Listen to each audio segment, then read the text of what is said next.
अस्सलाम वालेकुम नाजरीन, आप देख रहे हैं नया पाकिस्तान और मैं हूं शहजाद इकबाल। कोरोना वायरस की तादाद पूरी दुनिया में बढ़ती जा रही है। अब तक जो टोटल केसेस दुनिया भर में आ चुके हैं कोरोना वायरस के, वो 34 लाख से तजावुज़ कर चुके हैं और अब तक तकरीबन दुनिया भर में 2.5 लाख अफराद की हलाकतें इस कोरोना वायरस की वजह से हुई हैं। दुनिया भर में मुख्तलिफ ट्रेंड्स देखे जा रहे हैं। कहीं पे तो ये देखा जा रहा है कि केसेस की तादाद अभी भी तेज़ी से बढ़ रही है, कहीं पे ये देखा जा रहा है कि जो ग्राफ है वो फ्लैट होकर डाउनवर्ड आ रहा है, यानी कि जो नए केसेस की तादाद है वो पहले से कम होती जा रही है। और इसीलिए दुनिया भर में डिबेट है कि कहाँ पे लॉकडाउन को ख़त्म किया जाए, कहाँ पे लॉकडाउन को मज़ीद सख्त किया जाए। ये बहस दुनिया भर में इस वक्त जारी है। पाकिस्तान के हवाले से भी आज कोई अच्छी खबर नहीं है। अब से कुछ देर पहले वज़ीर आज़म के मुआविन खसूसी डॉक्टर ज़फ़र मिर्ज़ा साहब ने जब प्रेस कॉन्फ्रेंस की तो ये बताया कि पिछले 24 घंटे में एक दिन में सबसे ज़्यादा केसेस रिकॉर्ड हुए हैं। 1297 केसेस रिकॉर्ड किए गए हैं कोरोना वायरस के पिछले 24 घंटे में। और ये भी उन्होंने बताया कि इन 24 घंटों के दौरान जो हलाकतों की तादाद है वो भी एक दिन में होने वाली हलाकतों की सबसे ज़्यादा है, यानी कि पिछले 24 घंटों में 32 हलाकतें हुई हैं। जो टोटल नंबर है उन्होंने बताया केसेस का अब वो 18,114 हो चुका है। मजीद उन्होंने क्या कहा, सुनिए। पाकिस्तान में अब तक जी जो कंफर्म्ड केसेस हैं हमारे वो 18,114 हो चुके हैं। पिछले 24 घंटे के अंदर 1,297 मरीज़ों का इजाफ़ा हुआ है और ये अब तक किसी एक दिन में जो ज़्यादा तरीन इजाफ़ा हुआ है या मैक्सिमम इजाफ़ा हुआ है वो ये है। पिछले 24 घंटे में मैक्सिमम डेथ्स रिपोर्ट हुई हैं अनफॉर्चुनेटली, और इनकी तादाद है 32। अब तक रिपोर्ट होने वाली जो डेथ्स हैं इसमें ये सबसे बड़ी तादाद है किसी एक दिन में। किसी एक दिन में सबसे ज़्यादा हलाकतें जो हैं वो पिछले 24 घंटे में देखी गई हैं। 32 लोग जो हैं वो कोरोना वायरस से हलाक हुए हैं। आज ये भी बताया डॉक्टर ज़फ़र मिर्ज़ा ने कि स्मार्ट लॉकडाउन का फ़ायदा नहीं होगा अगर लोग उन SOPs को फॉलो नहीं करेंगे जो हुकूमत ने अपनी वेबसाइट पे भी दिए हैं और हुकूमत बार बार उनका जिक्र कर चुकी है। वो कह रहे हैं कि अगर इन SOPs को फॉलो नहीं किया गया तो इस स्मार्ट लॉकडाउन के मस्बत नताइज हासिल नहीं होंगे। हमारी जो स्मार्ट लॉकडाउन की हिकमत अमली है ये उसी वक्त कामयाब हो सकती है कि जब हम जारी करदा हुकूमत की तरफ से जारी करदा जो SOPs हैं या जो गाइडलाइंस हैं या जो प्रोटोकॉल्स हैं उनका सही मानों में नफाज करें। उस सिलसिले में जो हमारी इनफरादी सतह पे ज़िम्मेदारियाँ हैं वो पूरी करें। जो हमारी सूबाई हुकूमतें जिस तरीके से आपको उसके बारे में मालूमात पहुँचा रही हैं उनके ऊपर अमल करें। अगर ये अमल साथ साथ होता रहे तो फिर स्मार्ट लॉकडाउन की जो पॉलिसी है वो पुरअसर हो सकती है, और अगर इनके ऊपर अमल ना हो तो फिर वो नताइज हम बरामद नहीं कर सकेंगे इससे कि जो हम जिनकी तवक्को करते हैं।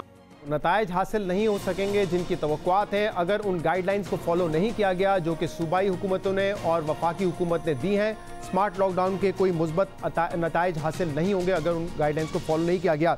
जब भी वज़ीर आज़म की ब्रीफिंग होती है या मुराद अली शाह साहब प्रेस कॉन्फ्रेंस करते हैं तो उस वक्त तो ऐसा लगता है कि बड़ा अच्छा माहौल है और इत्तफाक़ राय से फ़ैसले हो रहे हैं, डिस्कशंस हो रही हैं, आइडियाज़ एक्सचेंज हो रहे हैं और इसके बाद फ़ैसला किया जाता है। और ये भी कहा जाता है कि अगर सूबे चाहें, वज़ीर आज़म साहब की जानिब से कहा जाता है कि अगर सूबे चाहें तो वो अपनी मर्ज़ी का फ़ैसला कर सकते हैं क्योंकि वो खुद मुख्तार हैं। और हमने देखा भी है कि सूबे सिंध ने अपनी मर्ज़ी के फ़ैसले भी किए हैं, अपने हिसाब से फ़ैसले भी किए हैं जिसके मुस्बत नताइज भी हासिल हुए हैं।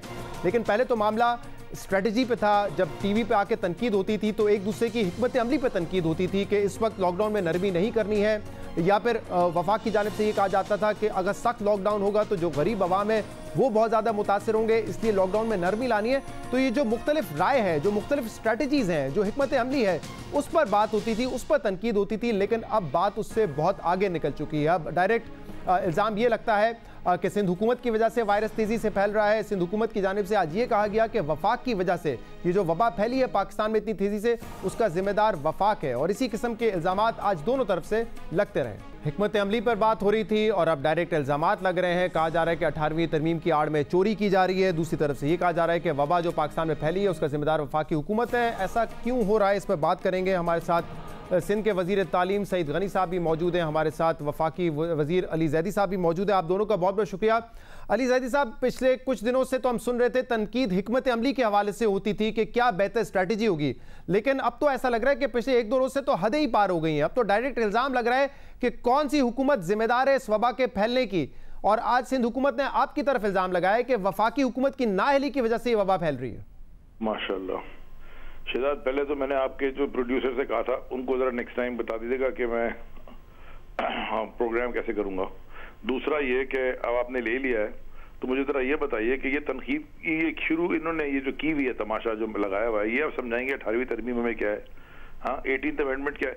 भुट्टो साहब ने कॉन्स्टिट्यूशन बनाया था ना 71 का, उससे लेकर अभी तक 22 तरमीमें हो चुकी हैं। कॉन्स्टिट्यूशन की अगर कोई डिस्कस करे अगर बैठ के ऊपर उसकी प्लस और माइनस पॉइंट, नेगेटिव पॉजिटिव, उसमें क्या गलत है? हाँ, ये इनकी डेफिनेशन कॉन्स्टिट्यूशन की ये जो हमें सिखा रहे हैं वहां बैठ के, कॉन्स्टिट्यूशन एक लिविंग डॉक्यूमेंट होता है, डायनामिक डॉक्यूमेंट है, जब मर्जी वो चीज, कुरान शरीफ के अलावा कोई चीज, हर चीज तब्दील हो सकती है। हम उसमें अगर डिस्कस कर रहे हैं, किसी ने बात की है, इतना ये उसमें उठ के प्रेस कॉन्फ्रेंस कल से लगे हुए, वो ये है क्या 18वीं तरमीम के बाद उन्होंने किया क्या है मुझे बताइए। 36-37% ऑफ द कॉन्स्टिट्यूशन जो था अफेक्ट किया 18th अमेंडमेंट ने। कमाल की बात यह है कि इन्होंने लॉकडाउन की मतलब मुझे समझ में नहीं आ रही है। जो टीवी पे कल आके बिलावल साहब परसों कभी बीबीसी पे बैठ गए, कभी और दूसरे बाहर के अखबारों में न्यूज को इंटरव्यू दे रहे हैं, ये क्या चाह क्या रहे हैं मुझे समझ में नहीं आ रही। तो ये क्या समझ रहे हैं कि हम पंचिंग बैग हैं कि मंच मारते रहे और जवाब वापस में पंच भी ना लगेगा? अच्छा, लेकिन अली जैदी साहब सिर्फ एक तरफा तो नहीं हो रहा ना। 2 रोज पहले जब वजीर आजम साहब ने आके ये कहा कि अशराफिया ने फैसला किया कि लॉकडाउन कर दिया जाए, तो लोग बड़े हैरान हुए कि आप मुल्क के वजीर आजम है, आप 3 मरतबा लॉकडाउन का ऐलान कर चुके हैं, 2 दफा तौसीफ हुई है, 1 दफा इनिशियली आपने ऐलान किया था, आपकी सूबाई हुकूमतें ऐलान कर चुकी है कि लॉकडाउन से फायदा हो रहा है, फिर वजीर आजम अचानक आके ये कहते हैं कि किसी अशराफिया ने फैसला कर लिया, तो लोगों को तो कंफ्यूज आप भी कर रहे हैं, लोगों को तनकीद का मौका आप भी दे रहे हैं। शहजाद, स्मार्ट लॉकडाउन की बात कर रहे हैं, लॉकडाउन तो स्मार्ट लॉकडाउन करें। मैं आपको एक मिसाल देता हूँ ना, एक मिसाल, मशेरे हमारे माहीगीर जो 40-50 हजार बेचारे बैठे हुए थे, वो लॉकडाउन से अफेक्टेड थे, वो हमने वफाक से कह के एनसीओसी में फैसला करवाया कि वो एसओपीज फॉलो करें, इन्हीं की बनाई हुई, सिंध हुकूमत की बनाई हुई एसओपीज फॉलो करें, उनको जाने दें। तो अगर वो बाहर, ये तो लॉकडाउन में तो नहीं हुए ना, वो तो समंदर में जा रहे हैं, चेक करें और जाएं।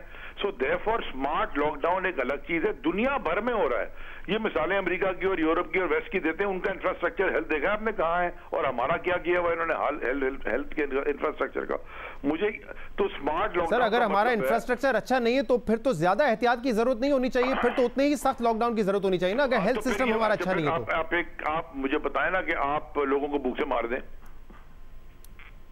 चलें भूख से मार दें, राइट करवा दें पूरे पाकिस्तान में, भूख से मार दें, अक्ल की कोई बात करें, थोड़ी थोड़ी जहां पे खोल सकते हैं वहां खोलें, एसओपीज फॉलो करें। और ऐसा यहाँ पे उन्होंने फैक्ट्रियों को खोलने का ऐलान किया, जिस फैक्ट्री वाले से कहता जी को पैसे मांग के फैक्ट्री खोलते हैं।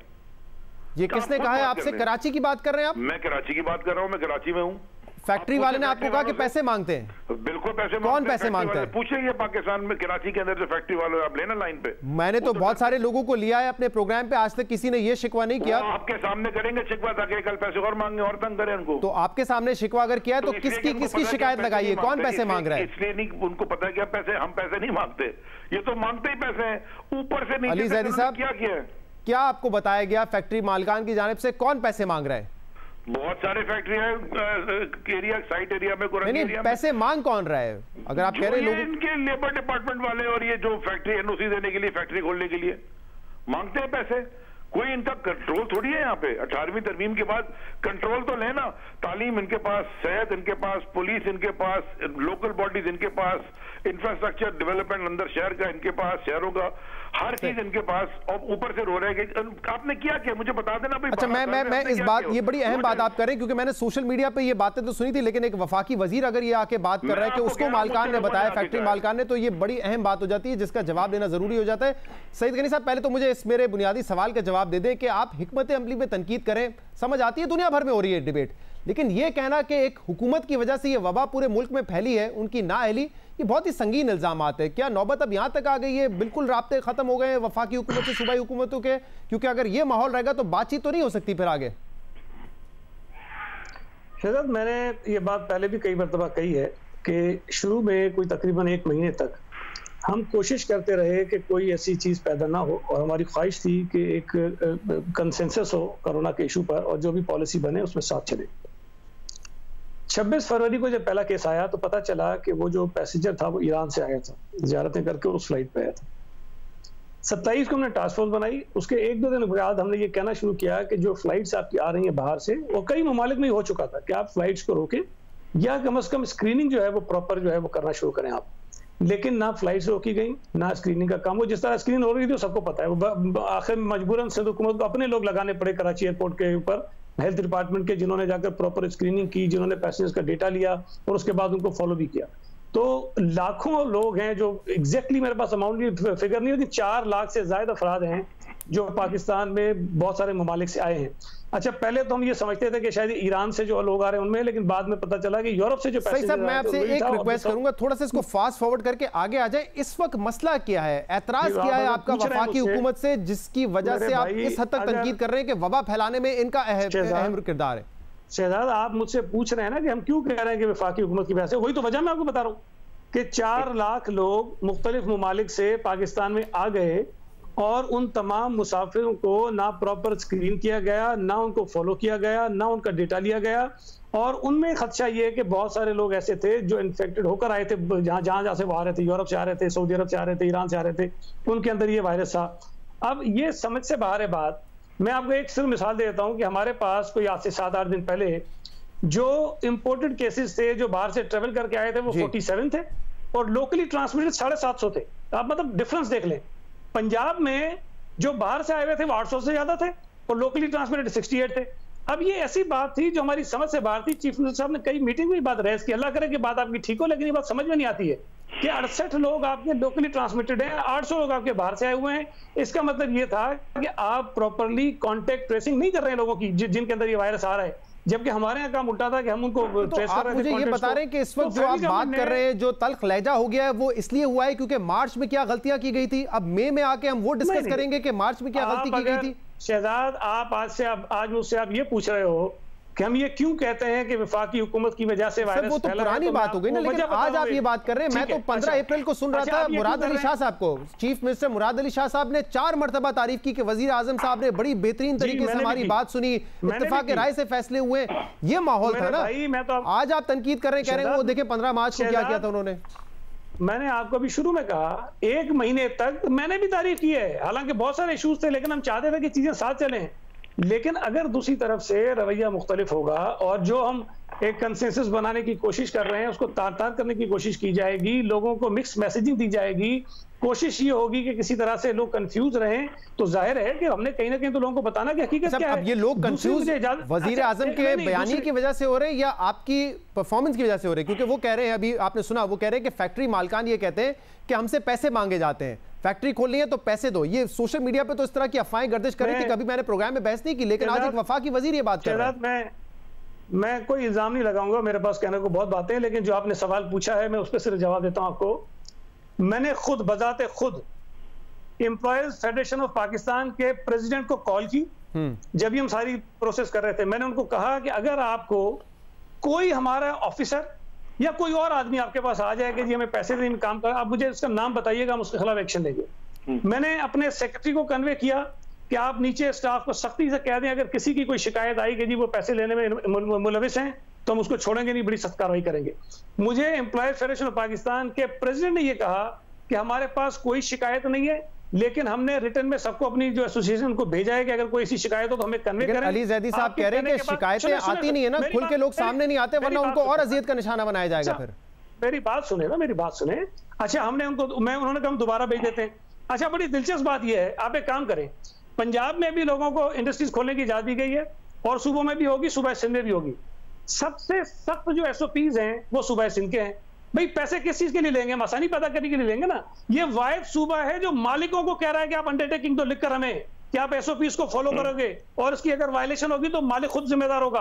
भाई वो मिन्नतें कर रहे थे हमें कि हमसे ना करवाओ साइन। सही। अब मुझे अली जैदी साहब बताएं, अली जैदी साहब it's your word against his word. आप कह रहे हैं कि ये बातें हो रही हैं, वो कह रहे हैं कि ऐसा कुछ नहीं है, हमारे पास कोई शिकायत नहीं है। अब इस मसले का हल कैसे निकालें? कैसे ये पता चलेगा अगर फैक्ट्री मालकान खुद आके नहीं बताएंगे तो? आपको बता दें किसने कहा है मैं आपको हल्फन कहता हूं कि अगर साबित हो जाए किसी हमारे बंदे ने पैसे लिए हैं, आपके टीवी पे अगर हम माफी भी मांगे उसको सजा भी देंगे जिसने लिए होंगे।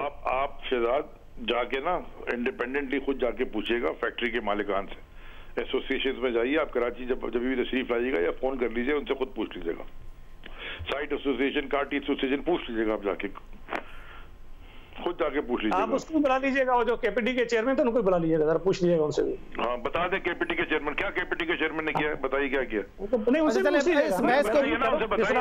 अच्छा मैं गुजारिश करूंगा अली जैदी साहब और सईद गनी साहब, सर इसलिए आपसे कहा था शहजाद, मुझे ऐसे अच्छा मैं बताते हैं आप जिनका नाम ड्रग के स्मगलिंग और ड्रग की पेडलिंग में आया होता है।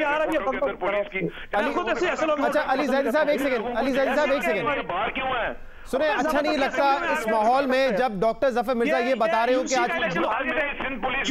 अली जैदी साहब, अच्छा सईद गनी साहब एक सेकंड, सईद गनी साहब और अली जैदी साहब मैं रिक्वेस्ट करूंगा आप दोनों से, अच्छा यूसी का इलेक्शन आ रहे हो, यूसी का इलेक्शन, अली जैदी साहब, लोगों को टीवी पे मेरे साथ मत बुलाएगा। अली जैदी साहब तामुल से काम लीजिए प्लीज, और सईद गनी साहब आपसे भी रिक्वेस्ट करता हूँ सर बारी बारी बात कर लें। आज 32 हलाकतें हुई है कोरोना वायरस से, डॉक्टर जफर मिर्जा ये बता रहे हैं, लोग क्या सोचेंगे आपके बारे में कि आप किस किस्म की लड़ाई लड़ रहे हैं यहाँ पर, ये क्या करते हैं दुनिया में मैं बताऊं? अच्छा नहीं ये बताने की जरूरत नहीं है सईद गनी साहब, इस वक्त सर ये प्लेटफॉर्म नहीं है दुनिया से, सईद गनी साहब ये प्लेटफॉर्म नहीं है बताने के लिए, मैं आपसे गुजारिश करूंगा आप मेरी प्लीज आप सुन लीजिए, मेरा सवाल सुन लीजिए। आप चेयरमैन को पूछो ना कि उसके साथ किया है। सईद गनी साहब मैं नहीं पूछूंगा सर, ये प्लेटफॉर्म नहीं है, मैं कोरोना वायरस पे बात करने के लिए यहाँ पे मौजूद हूँ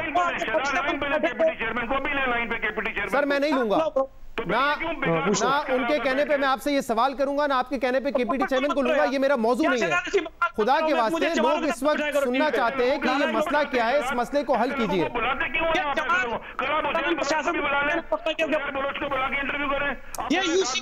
सईद गनी साहब यूसी का इलेक्शन मैंने बन के वजीर बन के मुसरत हो गए कौन के ऊपर, मैंने एक नाम लिया ना, ये इतना बोलते रहे इसको बुलाओ उसको बुलाओ, मैंने तो सिर्फ बात की। अच्छा मैं आप दोनों से कितनी आग क्यों लगी है, कितनी आग क्यों लगी है?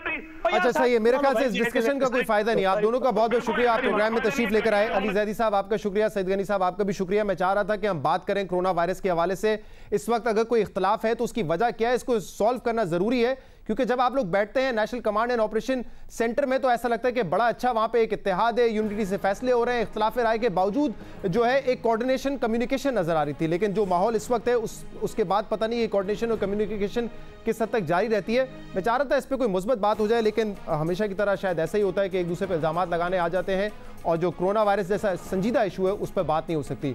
मसला ये है कि पाकिस्तान में जो इस वक्त बहस हो रही है वो बहस पूरे दुनिया में हो रही है, तरक्की याफ्ता ममालिक में भी ये बहस हो रही है कि कोरोना वायरस की वजह से जो लॉकडाउन हुआ है वो लॉकडाउन कितना अरसा जारी रह सकता है, और इसमें आपके सामने मिसालें मौजूद हैं। अमेरिका में भी शदीद एहतजाज हो रहा है, लोग असला लेके सड़कों पर निकल के एहतजाज कर रहे हैं, और वहाँ पे भी मसला यही है, जैसे यहाँ पे पार्टीज में डिवाइड है, वहाँ पे रिपब्लिकन यानी कि जो डोनाल्ड ट्रंप की पार्टी है वो ये समझती है कि इस वक्त लॉकडाउन में नरमी होनी चाहिए ताकि लोग अपनी जिंदगी जी सके, कारोबार चल सके, लेकिन वो रियासतें जहाँ पे डेमोक्रेट्स इलेक्शन जीती थी, जहाँ पे डेमोक्रेट्स के गवर्नर्स हैं, वो ये समझते हैं कि इस वक्त अगर लॉकडाउन में नरमी की गई तो इसके बड़े मनफी असरात होंगे, और इसीलिए हमने देखा है कि उन रियासतों में जहाँ पे डेमोक्रेट्स के गवर्नर्स हैं, जहाँ पे डेमोक्रेट्स की हुकूमतें हैं, वहाँ पे लोगों ने एहतजाज किया है, असला लेकर बाहर निकले हैं और ये मुतालबा कर रहे हैं कि हमारे कारोबार को खोला जाए। अमेरिका की मुख्तलिफ रियासतों में अवाम सड़कों पर आ गए हैं। रियासत मिशिगन और कैलिफोर्निया के अलावा रियासत नॉर्थ कैरोलिना, ओहायो, वाशिंगटन और न्यूयॉर्क में स्टे एट होम ऑर्डर्स की खुल्लम खुल्ला खिलाफ वर्जी की जा रही है। जो लोग 1.5 माह से लॉकडाउन के बायस घरों में बैठे हैं उन लोगों का सबर जवाब दे रहा है। अहम बात यह है कि इन मुजाहरों के बाद 1.5 दर्जन से ज्यादा रियासतों लॉकडाउन में नरमी का ऐलान करते हुए मुख्तलिफ शोबों को खोलने की इजाजत दे दी है, और इसमें बड़ी तादाद उन रियासतों की है जहां रिपब्लिकन गवर्नर्स हैं। रियासत टेक्सास में 1 मई से तमाम retail stores, restaurants, movie theatres और मॉल्स खोलने की इजाजत दे दी गई है। फ्लोरिडा में 4 मई से रेस्टोरेंट्स और स्टोर्स को 25% कैपेसिटी पर काम करने की इजाजत होगी। रियासत ओक्लाहोमा में 1 मई से रेस्टोरेंट्स, मूवी थिएटर्स, जिम्स, इबादत गाहों और खेलों के मकामात को मखसूस SOPs के तहत खोलने की इजाजत मिल गई है, मगर रियासत मिशिगन की डेमोक्रेटिक गवर्नर ने मुजाहिरों के बावजूद लॉकडाउन में 29 मई तक तौसीक का ऐलान किया है, जिसके बाद आइंदा कुछ दिनों में मुजाहिरों में शिद्दत आने का खदशा जाहिर किया जा रहा है। अमरीकी सदर डोनाल्ड ट्रंप ने कल इन मुजाहिरों के हक में ट्वीट करते हुए गवर्नर मिशिगन को मशवरा दिया कि वो मुजाहिरीन से मुज़ाकरात करें क्योंकि ये मुजाहिरीन अच्छे लोग हैं और ये लोग सिर्फ इसलिए गुस्से में हैं क्योंकि ये अपनी जिंदगियां दोबारा बहाल करना चाहते हैं।